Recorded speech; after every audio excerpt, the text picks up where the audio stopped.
E oku manukura nā pauhaimata o tēnā here. Te piku o tu mahuru, tira te tipu o te rākau.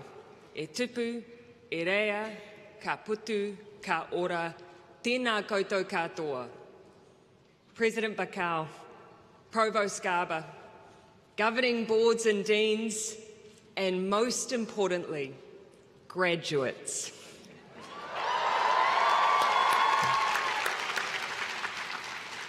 In Te Reo Māori, the language of the Indigenous people of Aotearoa, New Zealand, I pay tribute to all of the esteemed guests who stand here in this great forest of knowledge.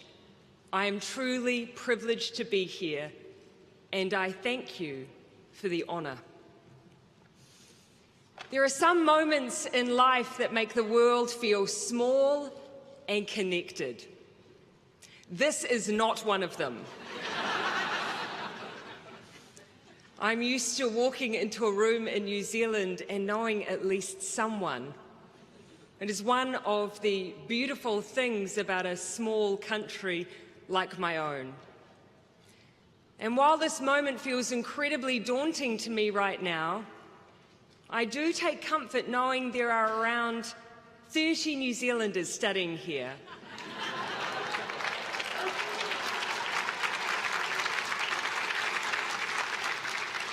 And statistically, at least one of them will be my cousin.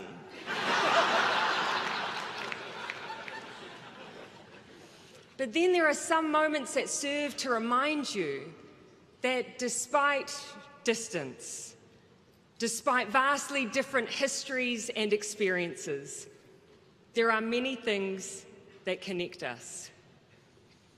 In June 1989, the Prime Minister of Pakistan stood on this spot and delivered the commencement address titled, "Democratic Nations Must Unite." She spoke about her journey, the importance of citizenry, representative government, human rights, and democracy. I met Benazir Bhutto in Geneva in June of 2007. We both attended a conference that drew together progressive parties from around the world. 7 months later, she was assassinated. Now, there will be opinions and differing perspectives written about all of us as political leaders. Two things that history will not contest about Benazir Bhutto. She was the first Muslim female Prime Minister elected in an Islamic country when women in power was a rare thing.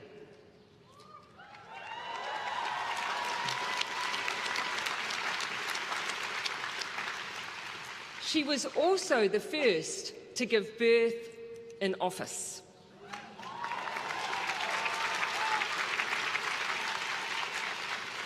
The second and only other leader to have given birth in office almost 30 years later was me.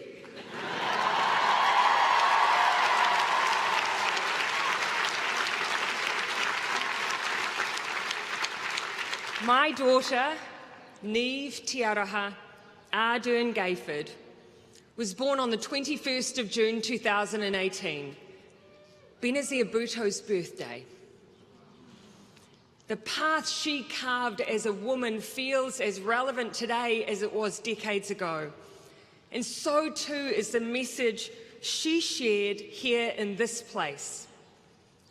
She said, partway through her speech in 1989, the following: "We must realise that democracy can be fragile." Now, I read those words as I sat in my office in Wellington, New Zealand, a world away from Pakistan. And while the reasons that gave rise to her words then were vastly different, they still ring true. Democracy can be fragile. This imperfect but precious way that we organise ourselves, that is being created to give equal voice to the weak and to the strong, that is designed to help drive consensus, it is fragile. For years, it feels as though we have assumed that the fragility of democracy was determined by duration, that somehow the strength of your democracy was like a marriage. The longer you'd been in it, the more likely it was to stick. But that takes so much for granted. It ignores the fact that the foundation of a strong democracy includes trust in institutions, experts and government, and that this can be built up over decades but torn down in mere years.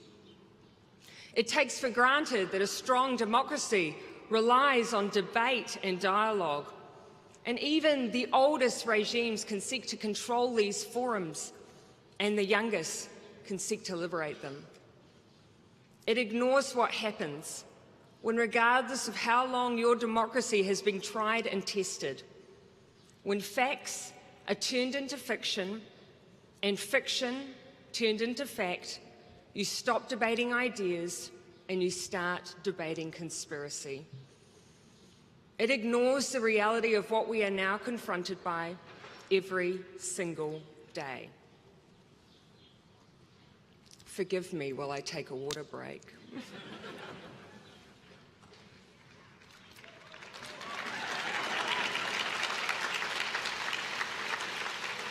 You know it's a nice crowd when a drink of water elicits applause. So. Now, where I come from, we have a parliamentary representative democracy. Without giving you a litany of fun facts on New Zealand that you're unlikely to need again, here is the very brief version. We have a mixed member proportional system, which essentially means every vote counts, and it's ensured that our parliament better reflects our communities. Almost 50% of our parliament are women.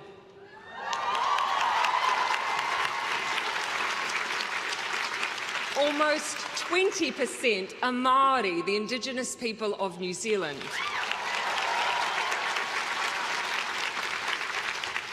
And our Deputy Prime Minister is a proud gay man and sits among several other rainbow parliamentarians.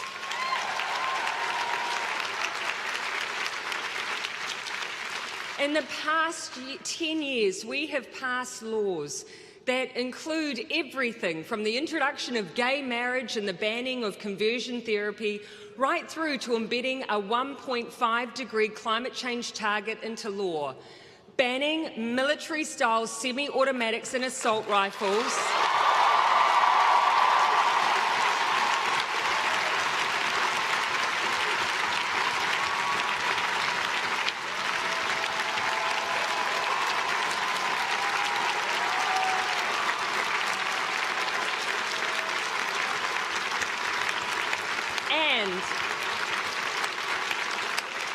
and the decriminalisation of abortion.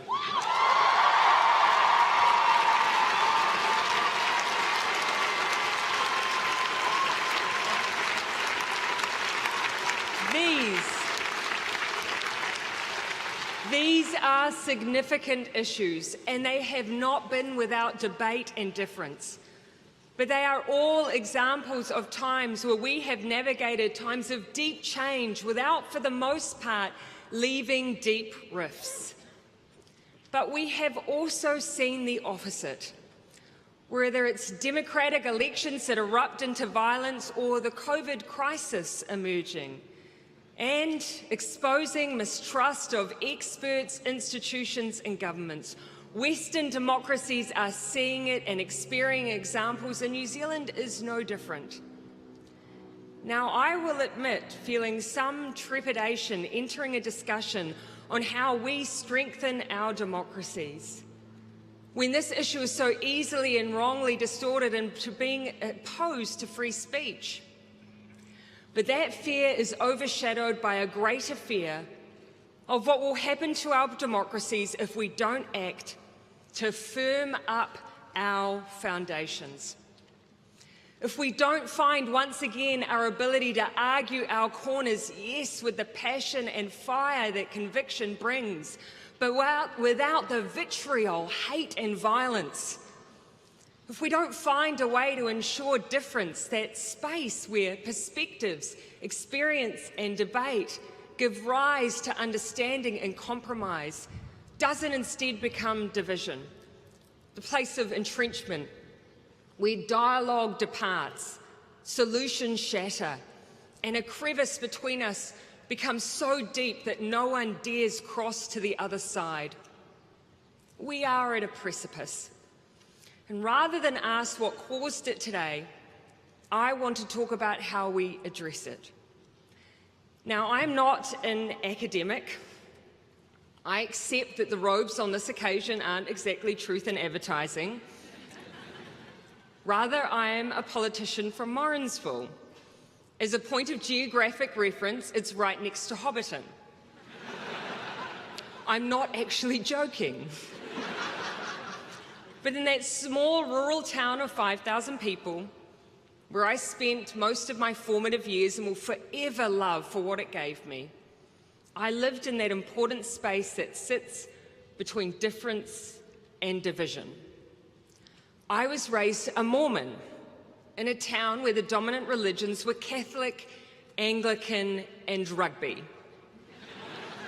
I was a woman interested in politics, left-wing politics, in a region that had never in its entire democratic history elected anyone other than a Conservative candidate. Now, these differences were a part of my identity, but never a source of isolation. But I am old, and unquestionably, things have changed. In fact, mine is the generation that sat on the cusp of the internet age. I remember the first person in my school who had access to the internet. Her name was Fiona Lindsay. Her father was the local accountant. After he shut the office for the day, we would get the key and log on to his massive desktop computers with screens so wide that the desks were tiered to fit the whole thing in. It was the 1990s. The interface, and even what we used the internet for in those days, was different. For a time, it was almost as if the directory for this vast landscape didn't exist. It was a modern ham radio. You would dial in and talk to someone, anyone. It was a spontaneity of connection that in some ways mirrored real life. But as the opportunities to connect expanded, humans did what we have always done. We organised ourselves. Social media platforms were born, offering the promise of connection and reconnection. We logged on in our billions, forming tribes and sub-tribes. We published our thoughts, feelings, and ideas freely. We found a place to share information, facts, fiction dressed up as facts, memes, and more cat videos than you ever thought possible.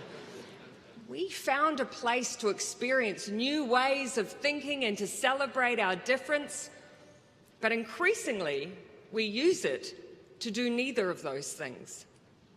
Now, I doubt anyone here has ever created a group titled Political Views I Disagree With but Choose to Enter into Respectful Dialogue With to Better Understand Alternative Perspectives. As humans, we are naturally predisposed to reinforce our own views, to gather with people like us and avoid that dreaded sense of cognitive dissonance. We seek validation, confirmation, reinforcement. Increasingly, with the help of algorithms, what we seek, we are served, sometimes before we even know we're looking. Now, I'm not here to argue that social media is good nor bad, it's a tool. And as with anything, it's the rules of the game and the way we engage with it that matters. But social media matters a lot, and perhaps much more than we thought. On the 15th of March 2019, 51 people were killed in a terrorist attack on 2 mosques in Christchurch, New Zealand. The entire brutal act was live-streamed on social media. The Royal Commission that followed found that the terrorist responsible was radicalised online. Now, in the aftermath of New Zealand's experience, we felt a sense of responsibility. We knew that we needed significant gun reform, and so that is what we did.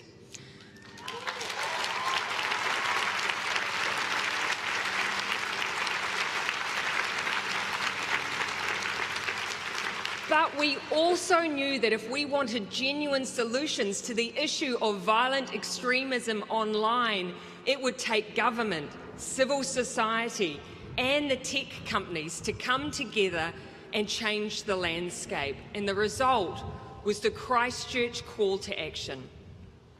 And while much has changed as a result, important things haven't. The time has come for social media companies and other online providers to recognise their power and to act on it. That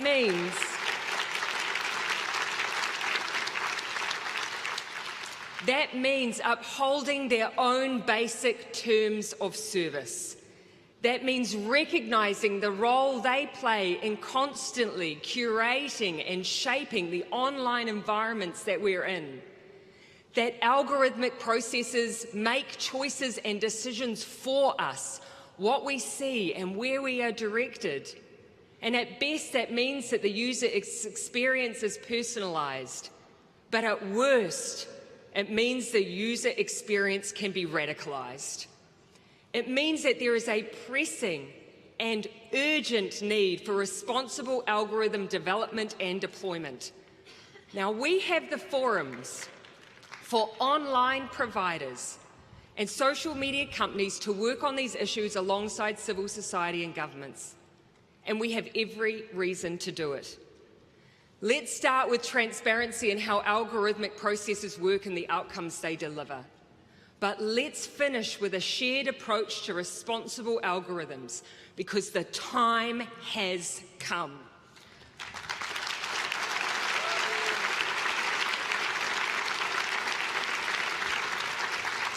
But the tech companies, they are only part of the answer. What we do as individuals in these spaces matters too. Our willingness to recognise our own preconceived ideas, the level of critique we apply to what we engage with, and how we uphold our basic sense of humanity when interacting with others. There's a term that gets thrown around a lot: keyboard warrior.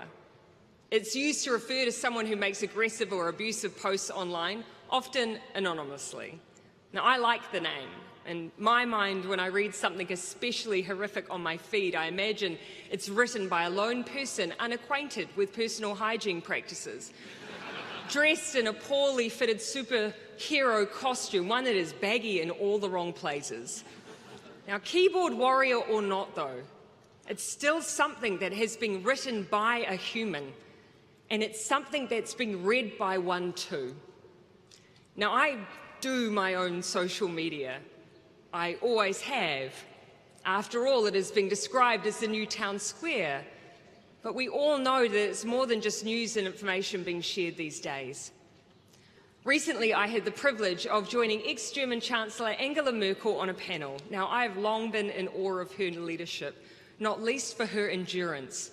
She was in power for 16 years. I once asked her how she managed it. Her response was, quote, "Things have changed a lot." In the panel discussion, she reflected on some of that change by commenting that, quote, "In the old days, we had certain events that happened in societies, and television reported it, and the next day everyone talked about it. Today, even that simple act has changed. What we consider to be the mainstream media outlets have proliferated, but ownership structures have not. Mainstream media have layers of accountabilities and journalistic expectation that others who also present information to us don't. There is competition in advertising revenue with subscription services and paywalls, all to aid in the survival of the fittest, with fittest now defined by how easy it is to monetize your content. And in amongst all of that lies the fact we're not talking about how we access information to inform debate, but whether you can call it information at all. Now, there are those far more learned than I who will argue where the source of the scourge of disinformation lies. Within your own campus, you have those who will argue that the current problems of disinformation are not the result of algorithms or trolls, but of, quote, asymmetric media structures, decades in the making. I'm not here to argue either way, because at its heart, what we're in the middle of is not really a new problem. Thomas Rid argues that the modern era of disinformation began in the early 1920s, during the Great Depression. In an era of journalism transformed by radio, newly cutthroat and, quote, fast-paced. He goes on to argue that it's since come in waves, including in the mid-2010, with disinformation reborn and reshaped by new technologies and internet culture. Others point to the acceleration of the information and disinformation flow that comes with each new technology that enables mass duplication and distribution, from photocopiers to cassette tapes. The only thing that has changed is speed. But as Rid concludes, either way, the stakes are, quote, enormous.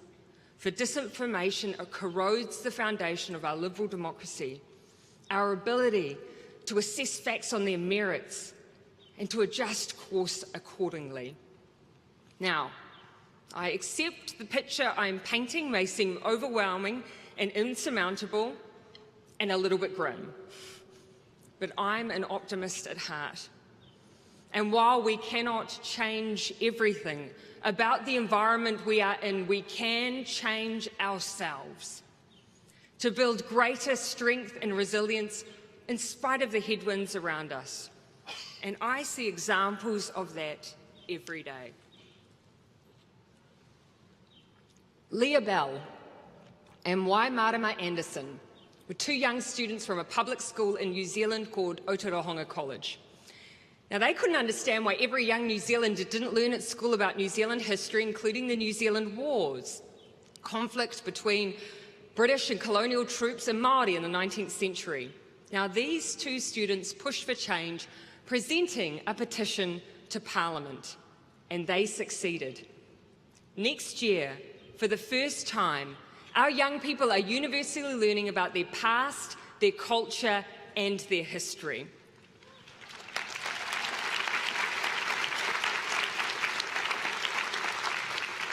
But what is important here is just not what our young people learn, but how. In a disinformation age, we need to learn how to analyse and critique information. Now, that doesn't mean teaching mistrust, but rather, as my old history teacher, Mr. Fountain, extolled, to, quote, understand the limitations of a single piece of information, and that there is always a range of perspectives on events and decisions. Our history shows us the importance of this, but so too does our present. You are and will always be surrounded by bias. You will continue to be exposed to disinformation. And over time, the noise you are surrounded by will probably only get worse. And perhaps that is why, when your own constitution was adopted, Benjamin Franklin was asked what had been created, and he replied, quote, a republic if you can keep it. If you can keep it. Yes, diversity of voice in mainstream media matters. The responsibility of social media matters. Teaching our kids to deal with disinformation and the role we play as leaders, it all matters, but so do you. How you choose to engage with information, deal with conflict, how you confront debate, how you choose to address being baited or hated, it all matters. And the overwhelming challenges that lay in front of us and our constant efforts to reach into the systems, the structures, the power, don't overlook the simple act that are right in front of you. The impact that we each have as individuals.